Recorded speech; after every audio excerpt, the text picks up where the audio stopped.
खबरों की शुरुआत करेंगे। सबसे पहले बात करते हैं मध्य प्रदेश के पंचायत चुनावों की। पंचायत चुनाव को लेकर राज्य निर्वाचन आयोग ने एक बड़ा फैसला लिया है। आयोग के सचिव बीएस जामोद ने कहा है कि ओबीसी के लिए आरक्षित सीटों को छोड़कर सभी सीटों पर चुनाव होंगे।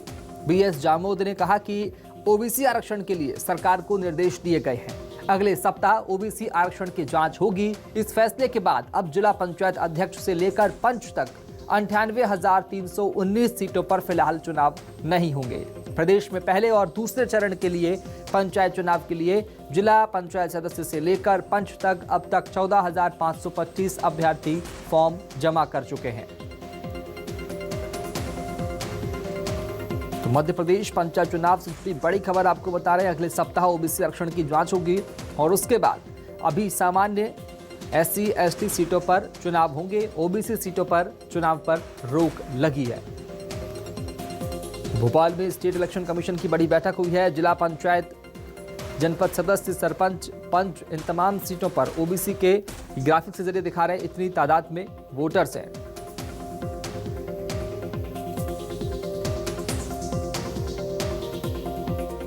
पंचायत चुनाव को लेकर अभी भी सस्पेंस बरकरार है। सुप्रीम कोर्ट की तरफ से आदेश आया कि पंचायत चुनाव में ओबीसी आरक्षित जितनी भी सीटें हैं उसे सामान्य माना जाए और उसके बाद इलेक्शन कमीशन की तरफ से देर रात एक आदेश आया कि जितनी भी ओबीसी सीटें हैं वहां पर चुनाव निरस्त किया जाता है।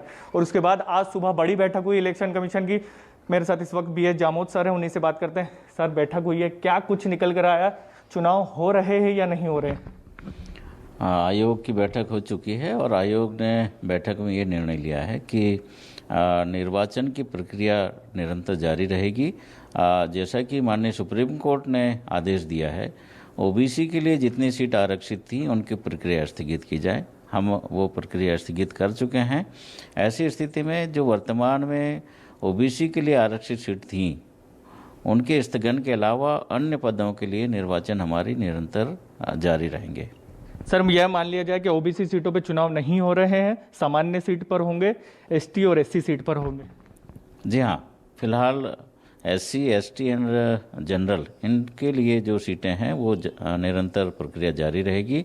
ओबीसी के लिए जो सीटें आरक्षित थी उनके लिए माननीय सुप्रीम कोर्ट ने जो आदेश दिए हैं कि इन सीटों को जनरल सीट के रूप में री नोटिफाई की जाए। तो ये आरक्षण की कार्रवाई चूंकि राज्य शासन स्तर से होता है, तो हमने राज्य शासन से ये कहा है कि वो एक सप्ताह में इसके पालन में कार्रवाई करके अवगत कराएं। तदनुसार फिर हम आगे उन सीटों पर भी निर्वाचन की कार्रवाई संपादित करेंगे।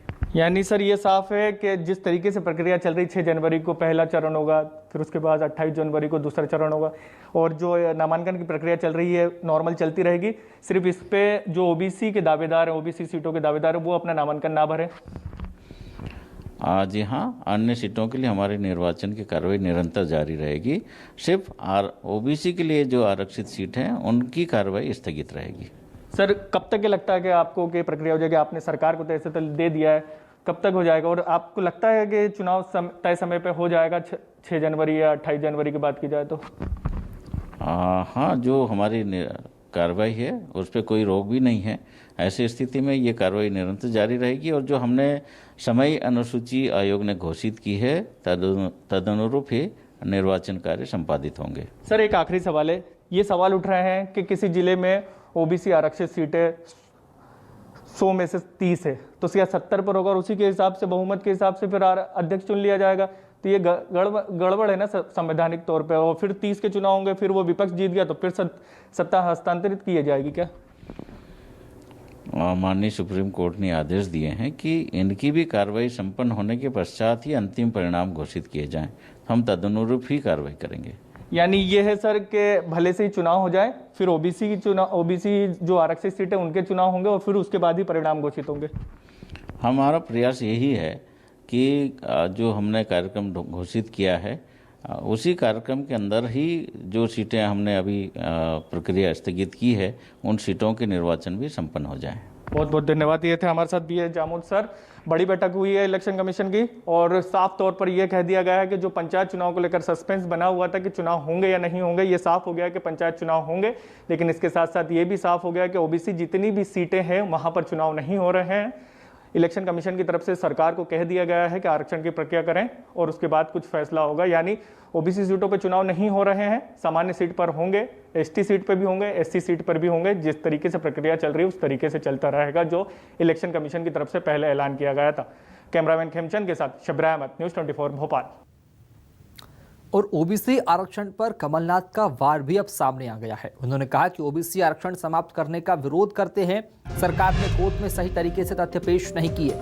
विवेक तनखा ने भी बीजेपी पर साधा निशाना। उन्होंने भी ओबीसी आरक्षण समाप्त करने का विरोध करने की बात कमलनाथ ने कही है और ये कहा है सरकार ने कोर्ट में सही तरीके से तथ्य को पेश नहीं किया। ओबीसी आरक्षण को लेकर कमलनाथ ने भी सरकार पर निशाना साधा है। विवेक तनखा ने भी बीजेपी पर निशाना साधा है। छिंदवाड़ा में ओबीसी आरक्षण पर कमलनाथ का वार देखने को मिला। ओबीसी आरक्षण के मसले पर कहा कि ओबीसी आरक्षण समाप्त करने का विरोध करते हैं। ये भारतीय जनता पार्टी ने सही तरीके से कोर्ट में मध्य प्रदेश का केस पेश नहीं किया और हम पूरा विरोध करते हैं कि पिछड़ी जाति ओबीसी का आरक्षण जो समाप्त किया है, हम इसका कड़ा विरोध करते हैं। मैंने किसी ओबीसी के विरुद्ध कोई पिटीशन नहीं लगाई। मेरी पिटीशन हर वर्ग के लिए थी। मेरी पिटीशन थी आर्टिकल 243A SC और D, जो कि कॉन्स्टिट्यूशन का प्रोविजन है, संविधान का प्रोविजन है, उसको रोटेशन और डिटर्मिनेशन के लिए लागू करने के लिए। यह हर वर्ग की लड़ाई थी।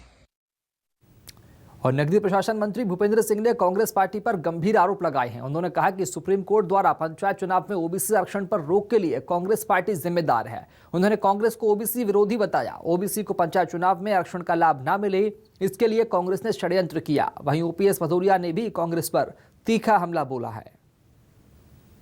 राज्यसभा के माननीय सांसद श्री विवेक तनखा जी हैं, वरिष्ठ अधिवक्ता भी हैं। उनकी याचिका पर मध्य प्रदेश में सर्वोच्च न्यायालय ने ओबीसी को जो पंचायतों में 27% का आरक्षण था उस पर लोग रोक लगाई है और इससे स्पष्ट है कि कांग्रेस हमेशा ओबीसी की विरोधी रही है, चाहे वो नौकरियों का मामला हो, चाहे आरक्षण का मामला हो और अब पंचायतों में आरक्षण का मामला हो।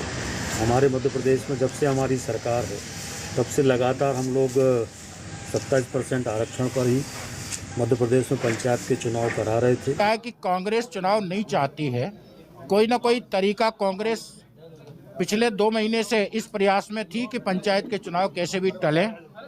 सरकार पूरी तरह से प्रतिबद्ध थी और इससे साबित होता है कि कांग्रेस लोकतंत्र की विरोधी है और जो ग्रामीण इकाइयां हैं जिनकी बहुत बड़ी उपयोगिता इस चुनाव के माध्यम से क्षेत्रीय ग्रामीण विकास की है, ऐसी संस्थाओं के चुनाव कांग्रेस ने जो प्रयास किया है कि न हो, निश्चित रूप से लोकतंत्र में कुटारा खाते।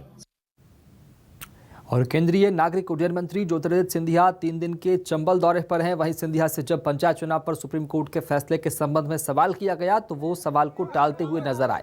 बता दें कि दंदरौआ धाम पर केंद्रीय मंत्री सिंधिया के साथ प्रदेश के ऊर्जा मंत्री प्रद्युम्न सिंह तोमर भी मौजूद रहे और ऊर्जा मंत्री अपने समर्थकों के साथ मंदिर में रामधुन गाते नजर आए।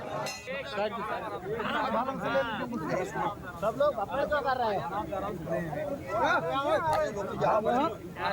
1008 हमारे दंदरौआ सरकार का भी सदैव आशीर्वाद इस संभाग पर और प्रदेश पर और सिंधिया परिवार पर सदैव रहा। उनके साथ बैठकर चर्चा करके एक नई ऊर्जा भी हमें प्रदान होती है आगे जनसेवा के पथ पर आगे चलने का। और मैं सौभाग्यशाली समझता हूं कि हमारे अंचल में इतनी पवित्रता की स्थान हमारी है और बहुत सौभाग्यशाली समझता हूं कि आज दर्शन करने का मौका मिला।